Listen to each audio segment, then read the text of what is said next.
Jean sat on the floor of his small apartment. A half-built model of a vintage fighter jet spread out on the low table in front of him. The thin plastic cement smelled sharp and familiar. On the large screen on his wall, a news channel showed images from orbit. A smooth, silver ship, shaped like a folded leaf, hung next to the International Space Station. The words "Historic Day" scrolled along the bottom of the screen in bright red letters.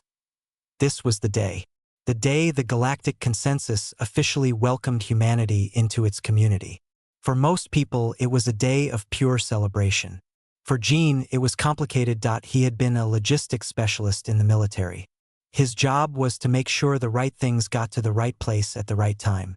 He understood systems, rules, and flow. This new galactic system felt too big, too fast. The door to the universe was opening, and he worried about what might walk through it. His older sister, Sue, let herself in with a key. She carried 2 paper cups of coffee and wore a sharp, modern business suit. She was a lawyer for a big corporation, and she always looked like she was about to walk into an important meeting. "You're not even dressed?" she said, placing a coffee near him, away from the model glue. "I'm dressed," Jean said, gesturing to his comfortable t-shirt and sweatpants. Sue sighed and sat on the couch, her eyes fixed on the screen. "This is it, Jean. Everything changes today. No more borders. No more resource wars. Just open space." "That's what they say," Jean replied, carefully attaching a tiny wing to the model's body. "I just wonder what the price is." "The price is we join their club. We follow their rules. It's a trade deal, the biggest one in history." On the screen, the scene shifted to a grand hall in Geneva. Diplomats from every country sat in neat rows. At the front, a tall, thin alien stood next to the Secretary General of the United Nations. This was Counselor Vrax. He was avian like a bird. He had long, slender limbs covered in fine, gray feathers and large, dark, intelligent eyes. He held a data slate with delicate, 3-fingered hands. "The Galactic Consensus welcomes the people of Earth," Vrax said, his voice translated by a soft, computer-generated tone. "Your species has shown remarkable progress. You are energetic. Today, we offer you a future of shared prosperity and access to the limitless markets of the galaxy." The human crowd applauded. Jean saw the hope on their faces. He wanted to feel it too. Sue leaned forward, her coffee forgotten. "This is the part that matters. The trade protocols." Vrax continued. "To ensure smooth integration and fair practice, all interstellar trade will be conducted through the standardized Galactic Economic Interface. This system guarantees transparency and fairness for all. Furthermore, to assist in your development, a technological uplift program will be made available." A list of terms appeared on the screen. Jean stopped working on his model. He read the words, his military logistics mind kicking in. The Galactic Economic Interface was a proprietary system. All buying and selling with any alien species had to go through their computers, their software. It was like being told you could only sell your goods in one specific market, and that market was owned by your biggest competitor. Then came the uplift program. It sounded helpful, but it was a list of tariffs, taxes placed on goods being imported from Earth. The taxes were highest on the things Earth did best: advanced electronics, new nanomaterials, and compact energy systems. The very things that were supposed to make Earth rich in the new galactic economy. Sue's face had lost its excited glow. She was staring at the screen, her lawyer's mind racing, connecting the dots that the cheering diplomats seemed to be missing. "They're taxing our smartphones like they're luxury items," Jean said, his voice low. "But they're just normal for us." "It's not a tax, Jean," Sue whispered, her eyes wide with dawning horror. "It's a cage." She grabbed her own tablet and pulled up the full treaty document, her fingers flying across the screen.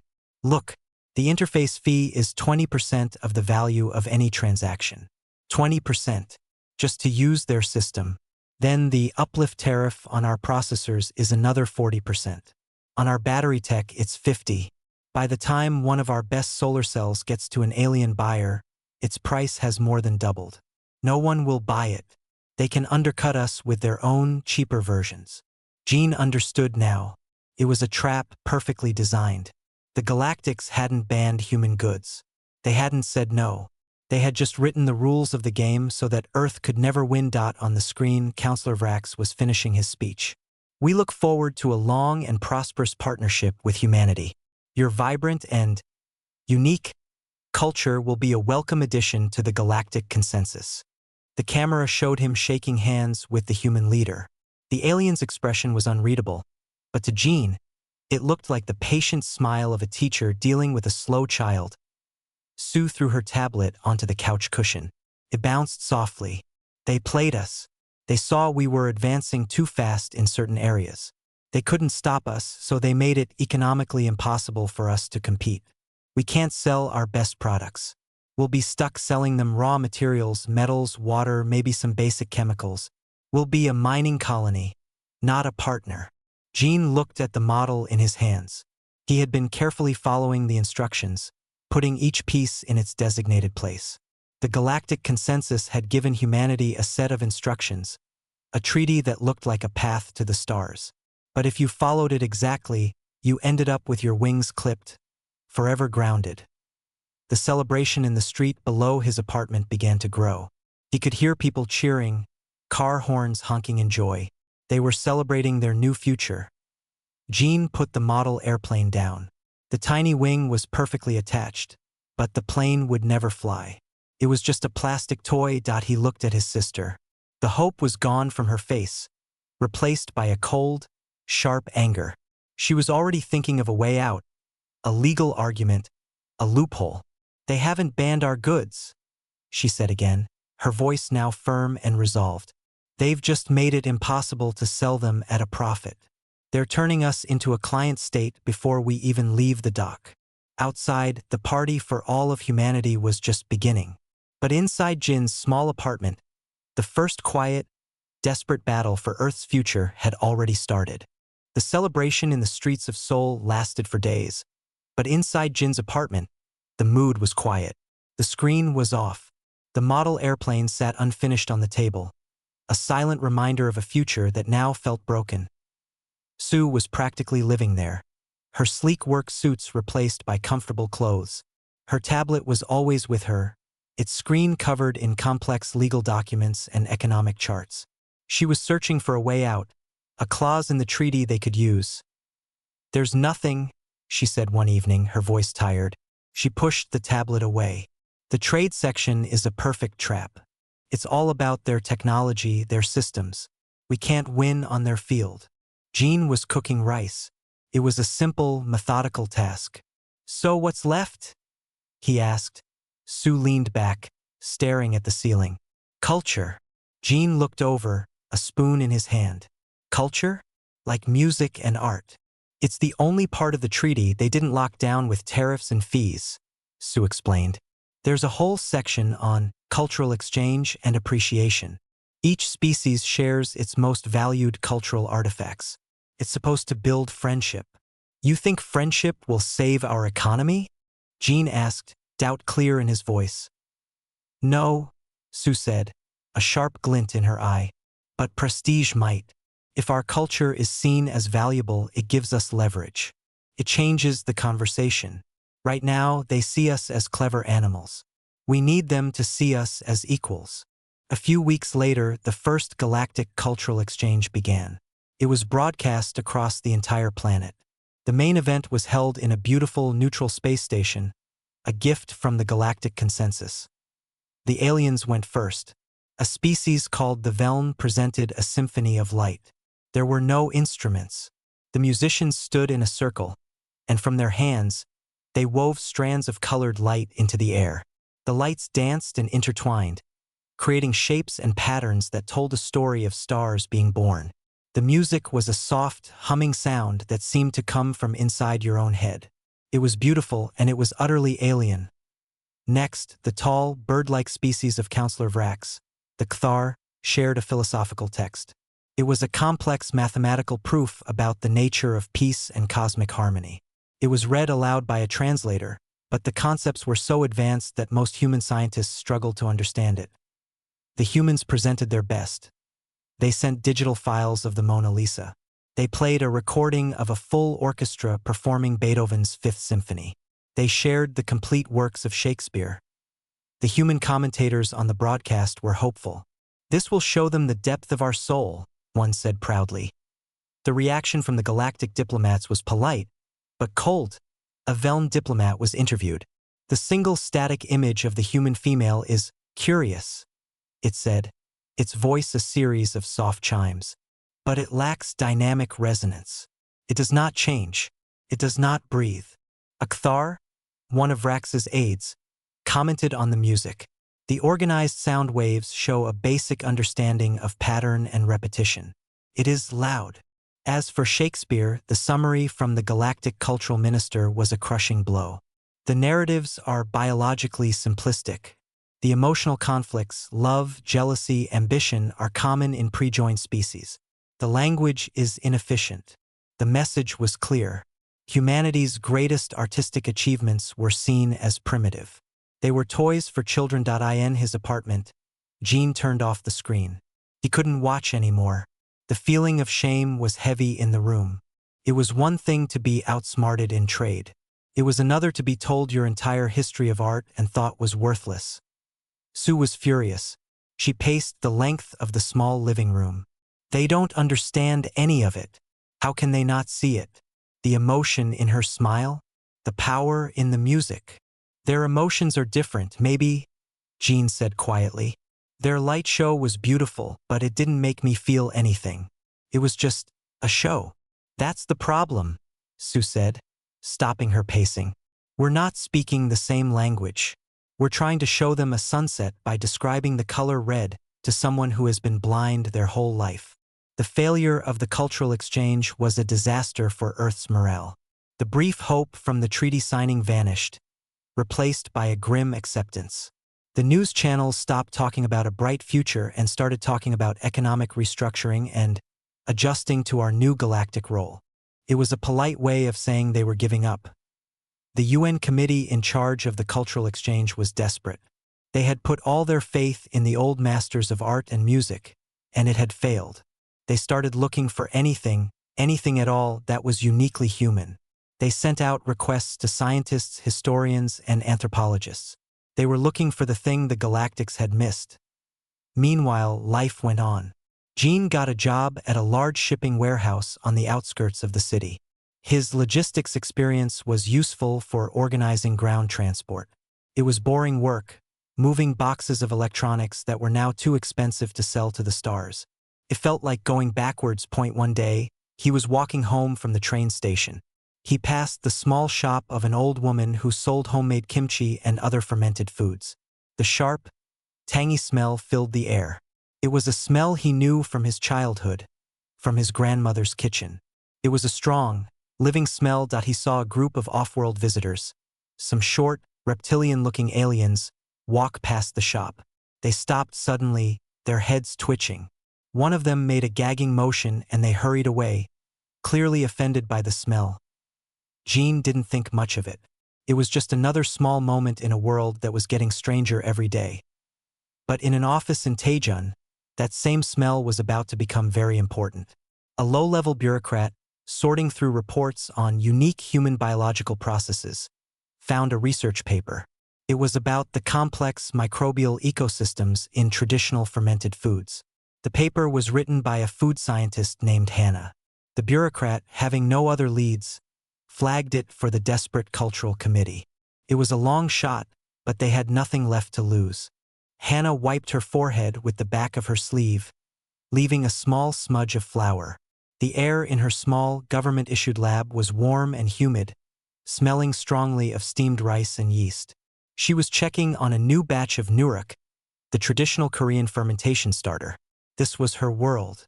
It was a quiet, methodical world of bacteria, fungi, and chemical changes. She found a deep peace in it. Her work was not considered important.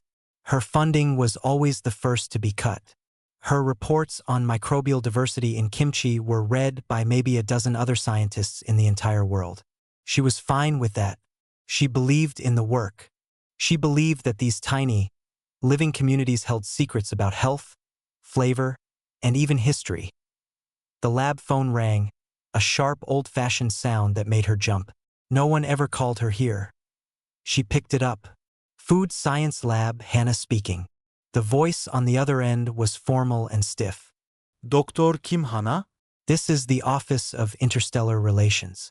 You are required to report to the Seoul Government Complex at 9 o'clock tomorrow morning. Hannah was sure it was a mistake. What office? There must be a mistake. I study fermented beans. There is no mistake, Dr. Kim. Your attendance is mandatory.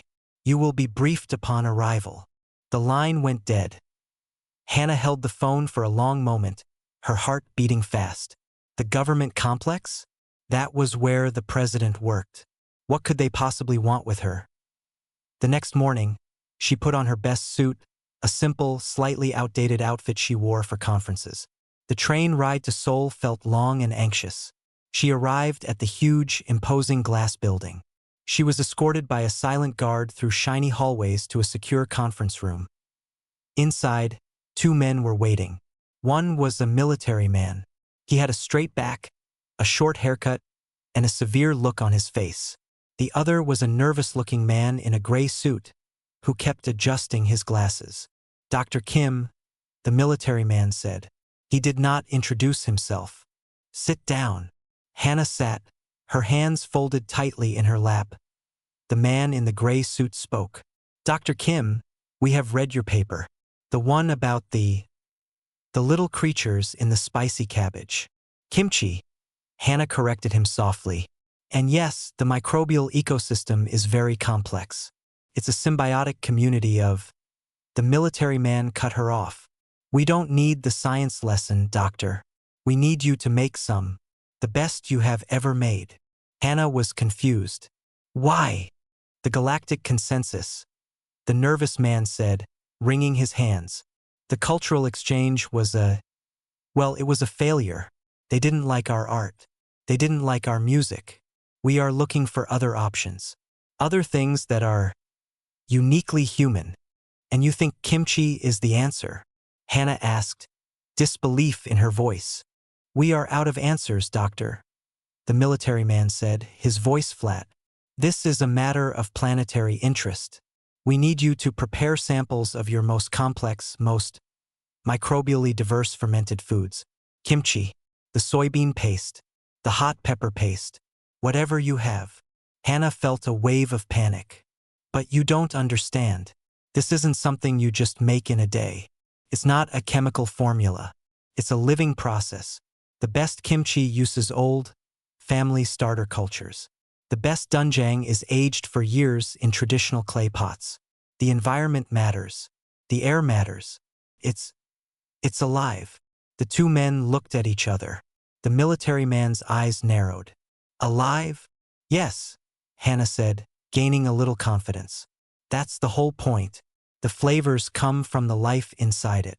The lactobacillus, the bacillus bacteria, the yeasts, they are what make it special. You can't factory produce it. Not the real thing. The man in the gray suit looked hopeful for the first time. So, their machines can't copy it? Hannah almost laughed. Copy it? They would need to copy the entire microbial environment of Korea. The air, the soil, the history. No, they can't copy it. The military man stood up. Good. Then you have your orders, doctor. Use whatever you need. Get the best ingredients. Use your oldest cultures. We will have a military transport ready to take your samples to the orbital station in 1 week. Hannah left the meeting in a daze. She was not a diplomat. She was not a soldier. She was a woman who talked to bacteria for a living. And now, the future of Earth's reputation and maybe its economy was resting on her jars of fermented vegetables. She went straight to her lab, but it felt different now. The bubbling jars were no longer just her quiet passion. They were now weapons in a strange, silent war. Her first stop was not the lab. She took a train out of the city to a small town where her grandmother lived. Her grandmother, a woman in her 80s with sharp eyes and gentle hands, still made her own doenjang in the backyard. Grandmother, Hannah said, bowing. I need your help. I need your jangdokti. The jangdokti was the set of clay pots, the ongi, where her grandmother aged her soybean paste and soy sauce. The pots were dark with age and use, their surfaces teeming with a unique, inherited microbiome that gave her grandmother's paste its deep, incomparable flavor. Her grandmother looked at her, understanding in her eyes. For the star people? She asked. The news had reached even her small village. Hannah nodded. Her grandmother didn't ask any more questions. She simply pointed to the largest, oldest pot. Take that one. It has the most wisdom. Back in her lab, Hannah worked day and night. She didn't follow a standard recipe. She treated it like a work of art. She used the best Napa cabbages, salting them perfectly. She made her own chili powder. She added fresh oysters for their unique enzymes, just like her great-grandmother had done. For the paste, she used the starter from her grandmother's oldest pot, mixing it with carefully cooked soybeans and blocks of sunlight-dried barley malt. She didn't just make food. She curated living ecosystems. She packed the kimchi into airtight containers, praying the journey to space wouldn't kill the delicate bacteria. She carefully sealed samples of the bubbling, aging doenjang from her grandmother's pot. A week later, a uniformed soldier arrived at her lab with a sealed, temperature-controlled case. He watched as she placed the containers inside. "Are you sure this will work, Doctor?" he asked, his voice doubtful. Hannah looked at the simple, humble jars. They held within them the work of generations, the taste of her homeland, the breath of countless microscopic lives. "No," she said honestly. "I'm not sure of anything, but it's the most real thing I can give them." The soldier nodded, sealed the case, and carried it away. Hannah stood in the doorway of her lab, watching him go. She felt a profound sense of absurdity. The fate of humanity's place in the galaxy was now traveling in a box, headed for the stars, and it smelled very strongly of garlic and fermented shrimp. The orbital station's reception hall was a place of cold beauty. The walls were a smooth, pearlescent white, and the light came from nowhere and everywhere at once. It was designed to be calming, but to the human delegation, it felt sterile and dead. Jean was there because Sue had pulled some strings. "You understand systems," she had said. "I need you to see their faces. I need to know what they're thinking." So he stood at the back of the room, wearing a borrowed suit that felt too tight, watching. The galactic delegation was led by Counselor Vrax. He stood tall and still, his feathers perfectly smooth. His large, dark eyes observed the humans with a look of polite boredom. This second cultural presentation was clearly a formality for him, a duty to be endured. The human diplomats were nervous. They stood stiffly next to a small table. On the table sat Hannah's containers. They looked simple and plain in the gleaming hall. The head diplomat, a man named Mr. Park, forced a smile. "Honored Counselor, members of the consensus, we thank you for this opportunity to share more of our unique human culture. Today, we present not art to be seen, but an experience to be consumed." He gestured to the containers. "These are some of our most traditional foods. They are created through an ancient process we call fermentation." A translator device repeated his words in the soft, computerized tones of the galactic common language. Vrax tilted his head. "Consumable biomass. Our nutritional synthesizers provide all required sustenance. It is efficient and sterile." "Of course," Mr. Park said, his smile straining. "But this is different. It is about flavor and community." He opened the first container. The moment the seal broke, the smell hit the air. It was the powerful, pungent, spicy aroma of Hannah's special kimchi. To Jean, it smelled like home. It was a strong, living smell of garlic, chili, and fermented vegetables. The reaction from the galactic delegation was immediate and dramatic. The Veln, who communicated with light, actually dimmed for a second. One of the shorter, reptilian aides took a step back, its nostrils flaring in clear distress. Counselor Vrax did not move, but the feathers around his neck ruffled slightly. "The atmospheric composition has been altered," he stated. "There is a significant release of volatile sulfur compounds." Mr. Park's face was red with embarrassment. Yes, well, that is part of the experience.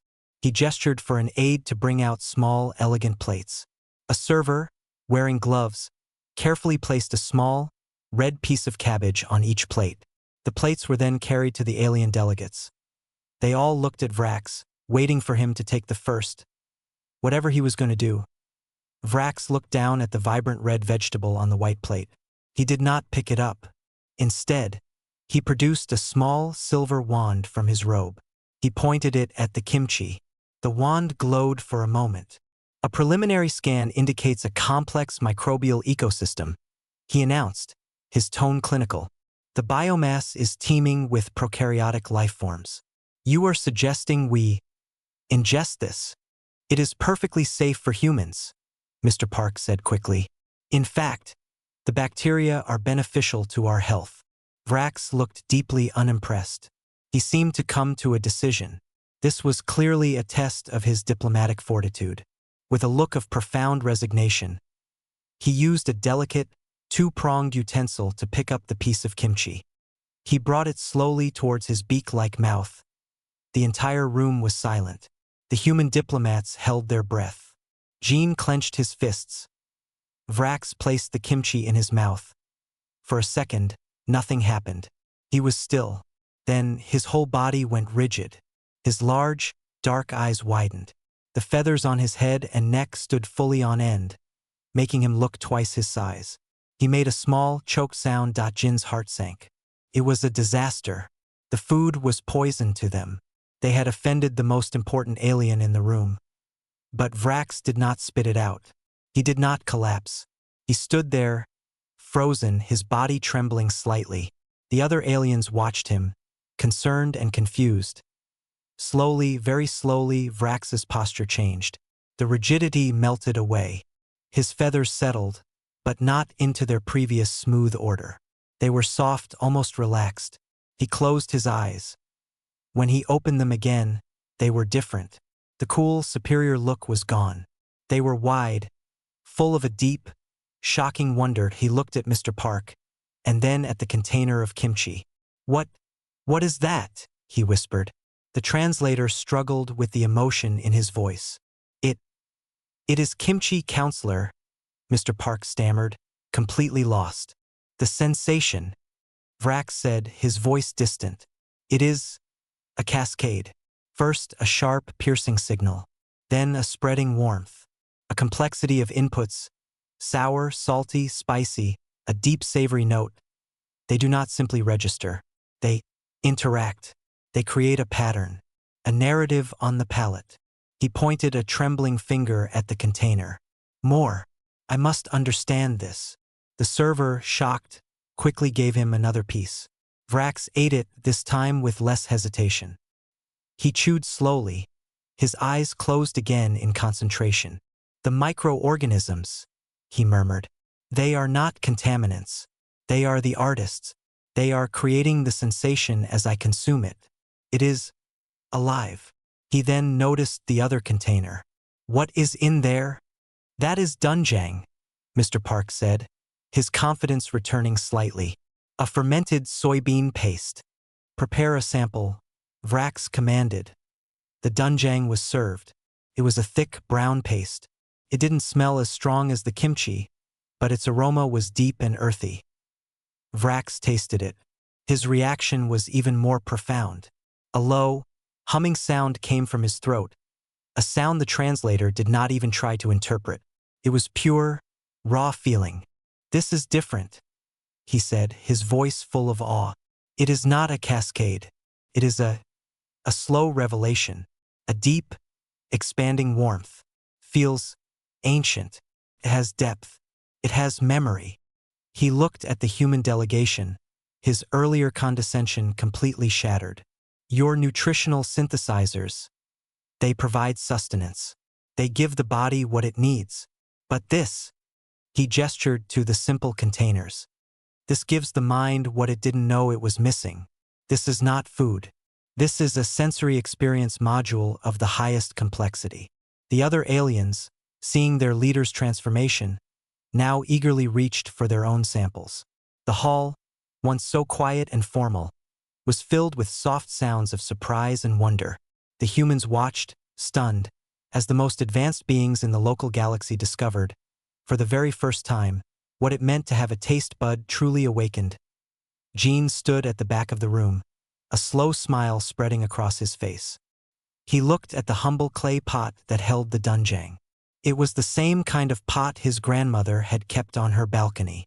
The galaxy had been conquered not by a weapon, not by a machine, but by a memory. The mood in the reception hall had completely transformed. The air, once stiff with formal diplomacy, now buzzed with a frantic, excited energy. The alien delegates were no longer standing in a neat, respectful group. They crowded around the small table, their elegant composure forgotten. They were all talking at once, their strange voices overlapping. The initial sharpness, followed by the umami wave. How is it achieved? A Veln diplomat chimed, its light patterns flickering rapidly. The data stream from my olfactory sensors is unprecedented. Another alien, whose face was a mass of delicate tendrils, reported to no one in particular. Counselor Vrax stood in the middle of it all, but he was no longer the comm center. He was the source of the storm. He held an empty plate that had held a sample of dunjang. He was staring at it as if it contained the secrets of the universe. That he turned his wide, startled eyes to Mr. Park. The process. You must explain the technological process. What precise energy fields do you use to manipulate the microbial structures? What is the quantum resonance frequency for this fermentation? Mr. Park, the human diplomat, was completely out of his depth. He was an economist. He stammered, "Well, counselor, it's rather simple. We take the cabbage and we salt it. Then we make a paste with chili and other things." Vrax cut him off with a sharp wave of his hand. "No, no. That is the ingredient list. I require the technical specifications, the schematics for the bioreactor." From the back of the room, Gene watched this chaos. He saw the panic on Mr. Park's face. He understood what was happening. The Galactics thought this was a technology, a machine they could reverse engineer. They didn't understand it was a craft. He quickly sent a text message to his sister, Sue, who was watching from Earth. "They think it's a machine. They need Hannah." Sue acted instantly. Within minutes, a secure video link was established to Hannah's lab in Taejun. Her face, surprised and nervous, appeared on a large screen in the hall. "This," Mr. Park announced with relief, "is Dr. Kim Hannah. She is the expert." All the aliens turned to look at the screen. Hannah flinched under the gaze of so many strange eyes. Counselor Vrax stepped forward. "Dr. Kim, your work is remarkable. Please, describe your manufacturing platform." Hannah took a deep breath. She was in her lab, surrounded by her simple glass jars and clay pots. It was a world away from the shiny space station. "There is no manufacturing platform," she said, her voice quiet but clear. "There is no machine." A confused silence fell over the alien delegation. "That is illogical," Vrax stated. "The product exists. Therefore, it was produced." "It was nurtured," Hannah corrected him gently. "It was cared for. It is made by life, for life." She picked up a jar of her kimchi starter culture. "This isn't a chemical. This is a community. It has lactobacillus. It has leuconostoc. It has yeasts. They are all living together. They are all eating, breathing, and creating the flavors as they live." She then held up her grandmother's old clay pot, the ongi. "And this is not a bioreactor. It is a home. It is porous. It breathes. The clay allows the community inside to interact with the air outside. The same recipe made in a metal vat would taste different. It would be dead." Vrax was listening intently, his head tilted. "You are saying the vessel is part of the process?" "Yes," Hannah said, gaining confidence. "The environment is everything. We call it terroir. It means the taste of the place. The kimchi I make in Taejun tastes different from kimchi made in Busan, because the air is different. The microorganisms in the air are different." One of the alien scientists, a being with multifaceted eyes, spoke up. "You are utilizing localized, wild microbiomes? This is a chaotic, uncontrolled variable. It is not efficient. It is not about efficiency, Hannah explained, a small smile touching her lips. It is about character. It is about diversity. Every batch is a little different. Every family's recipe is unique, passed down through generations. My doenjang tastes the way it does because it contains the bacteria from my grandmother's pots, and her grandmother's before her. It has a history. The concept was so foreign to the Galactics that they were stunned into silence. Their entire civilization was built on precision, control, and replication. A perfect starship engine built on Earth should be identical to one built on the other side of the galaxy. The idea that the most valuable product they had ever encountered was defined by its imperfections, by its uncontrollable nature, was a revolution. You cannot factory produce this, Hannah said, finishing her thought. You can guide it, you can care for it, but you cannot command it. It is alive. It is a little bit messy. Counselor Vrax looked from Hannah on the screen to the empty plate in his hand. The truth was dawning on him. The humans had not hidden a superior technology from them. They possessed something the Galactics had lost, or perhaps never had, a deep, symbiotic relationship with the messy, beautiful, unpredictable nature of life itself. Their perfect synthesizers could make a nutritionally complete paste, but it would always taste the same. It was sterile. This human food was vibrant, unpredictable, and full of stories. It was, in its own way, more advanced than any of their crystal-based data storage or light sculpting tools. He looked at Mr. Park, a new, profound respect in his eyes. This terroir, this history, it is the source of the value. Mr. Park, finally understanding, nodded firmly. Yes, Counselor, it is not a product. It is a heritage. It is our art. Vrax turned to his aides. Note this, the Terran products are not standardized goods. They are unique biological artifacts. Each one is irreplaceable. In that moment, the entire economic game changed. The Galactics couldn't tax it or block it with their usual methods because they couldn't define it with their usual rules. They couldn't copy it because its essence was its inherent uniqueness. Humanity hadn't beaten them at their own game. They had invited them to play a completely new one. The change did not happen overnight, but it happened faster than anyone could have imagined. The news spread through the galactic consensus like an energy wave. The dominant, advanced species had discovered a sensory experience they could not replicate, and their wealthy elite developed a powerful craving for it. On Earth, the grim news reports about economic collapse suddenly stopped. They were replaced by very different headlines. Galactic demand for artisanal biomass skyrockets. Un establishis, terran bioelagicals, export agency. Fermi Prize awarded to Dr. Kim Hannah for revolutionary gastronomic science. Jin's boring job at the shipping warehouse vanished. Instead, he found himself in a bright new office, wearing a comfortable polo shirt with a small logo that read Terran Biologicals, Logistics Division. His military experience in moving things efficiently was now one of the most valuable skills on the planet. But he wasn't moving boxes of cheap electronics anymore. His job was to manage the supply chain for the most precious cargo in human history.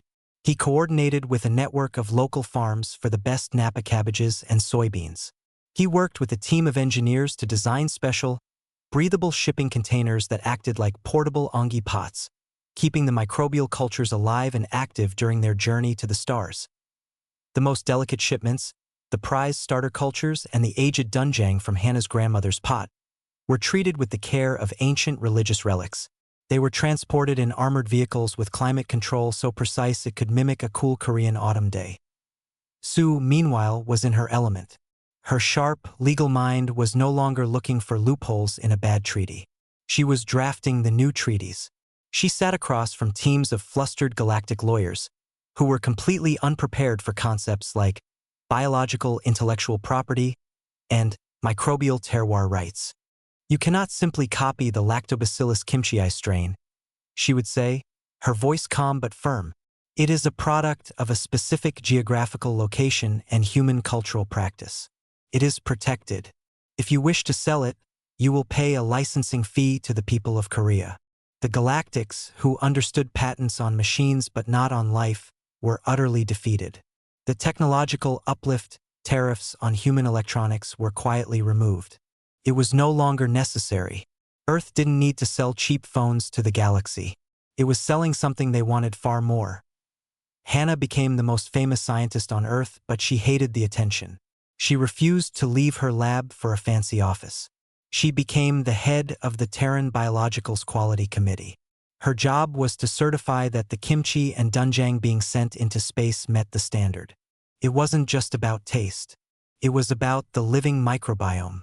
She would take small samples and look at them under her microscope, checking for the vibrant, diverse ecosystem of bacteria that meant the product was truly alive and authentic. One afternoon, Jean visited her at the lab. The smell was the same as always, fermenting beans and spicy cabbage, but the context was entirely new. "How is the Grandmaster?" Jean asked, nodding towards the large, old clay pot in the corner. Hannah smiled. "She is resting.